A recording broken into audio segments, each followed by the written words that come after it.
মানে এতিয়া ৰিচেকিঙৰ কাৰণে আমি দুদিন পিছত আমি পৰ্টেলটো খুলি দিম, গতিকে তাত এপ্লাই কৰিব পাৰিব। আৰু এই ৰিচেকিঙৰ কাৰণে ইয়াত আৰু কোনেও আহিব নালাগে। আমি স্কেন কপি তেওঁৰ ৰিচেকিঙৰ পিছত স্কেন কপি যদি তেওঁ বিচাৰে আমি তেওঁৰ মেইলত আমি PDF কৰি পঠিয়াই দিম।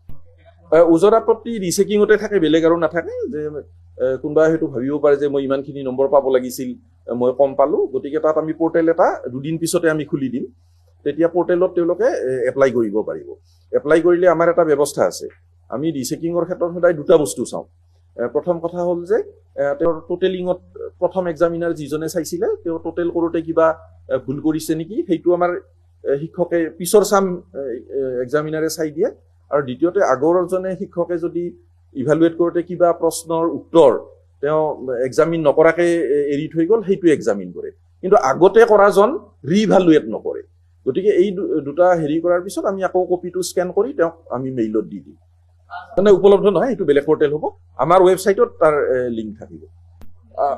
মানে এতিয়া ৰিচেকিঙৰ কাৰণে আমি দুদিন পিছত আমি পৰ্টেলটো খুলি দিম, গতিকে তাত এপ্লাই কৰিব পাৰিব। আৰু এই ৰিচেকিঙৰ কাৰণে ইয়াত আৰু কোনেও আহিব নালাগে। আমি স্কেন কপি তেওঁৰ ৰিচেকিঙৰ পিছত স্কেন কপি যদি তেওঁ বিচাৰে আমি তেওঁৰ মেইলত আমি PDF কৰি পঠিয়াই দিম। ওজৰ আপত্তি ৰিচেকিঙতে থাকে, বেলেগ আৰু নাথাকে। যে কোনোবাই হয়তো ভাবিব পাৰে যে মই ইমানখিনি নম্বৰ পাব লাগিছিল, মই কম পালোঁ, গতিকে তাত আমি পৰ্টেল এটা দুদিন পিছতে আমি খুলি দিম। তেতিয়া পৰ্টেলত তেওঁলোকে এপ্লাই কৰিব পাৰিব। এপ্লাই কৰিলে আমাৰ এটা ব্যৱস্থা আছে। আমি ৰিচেকিঙৰ ক্ষেত্ৰত সদায় দুটা বস্তু চাওঁ। প্ৰথম কথা হ'ল যে তেওঁৰ টোটেলিঙত প্ৰথম এক্সামিনাৰ যিজনে চাইছিলে তেওঁ টোটেল কৰোঁতে কিবা ভুল কৰিছে নেকি, সেইটো আমাৰ শিক্ষকে পিছৰ চাম এক্সামিনাৰে চাই দিয়ে।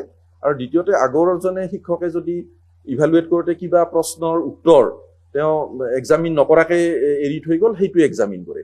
কিন্তু আগতে কৰাজন ৰিইভালুৱেট নকৰে। গতিকে এই দুটা হেৰি কৰাৰ পিছত আমি আকৌ কপিটো স্কেন কৰি তেওঁক আমি মেইলত দি দিম। মানে উপলব্ধ নহয়, এইটো বেলেগ পৰ্টেল হ'ব। আমাৰ ৱেবছাইটত তাৰ লিংক থাকিব। মানে এতিয়া ৰিচেকিঙৰ কাৰণে আমি দুদিন পিছত আমি পৰ্টেলটো খুলি দিম, গতিকে তাত এপ্লাই কৰিব পাৰিব। আৰু এই ৰিচেকিঙৰ কাৰণে ইয়াত আৰু কোনেও আহিব নালাগে। আমি স্কেন কপি তেওঁৰ ৰিচেকিঙৰ পিছত স্কেন কপি যদি তেওঁ বিচাৰে আমি তেওঁৰ মেইলত আমি PDF কৰি পঠিয়াই দিম।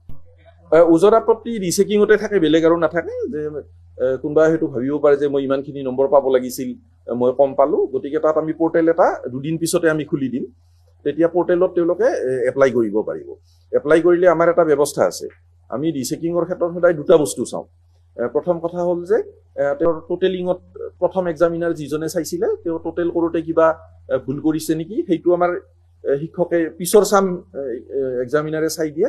আৰু দ্বিতীয়তে আগৰজনে শিক্ষকে যদি ইভালুৱেট কৰোঁতে কিবা প্ৰশ্নৰ উত্তৰ তেওঁ এক্সামিন নকৰাকৈ এৰি থৈ গ'ল, সেইটো এক্সামিন কৰে।